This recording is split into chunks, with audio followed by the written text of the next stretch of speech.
Hello guys, nandito pala tayo sa Sikap Cycle Works ngayon. Open Tuesday to Sunday, 9 a.m. to 6 p.m. Pag pupunta pala kayo dito, make sure na agahan nyo kasi sobrang dami nagpapaayos sa kanila. Nilagay ko na yung price list nila para sa inyo for bike repair, bike wash, bike parts and accessories. Tsaka pag pupunta kayo dito, tas may sticker kayo, pwede nyo idikit dito. Ayan, si Kuya Alvin tinatanggal na yung wheelset. Finally, for how many years, ipapa-overhaul na natin yung bike. Ayan, nakita nyo naman, sobrang dumi. Pwede nang taniman ng luya.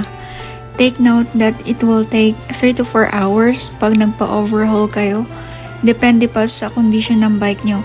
Kailangan nyo nga pala ng overhaul, especially if almost 4 to 6 months nang hindi nabubuksan yung bike. Most of us, hindi na napapacheck yung bike kasi syempre busy din tayo sa trabaho.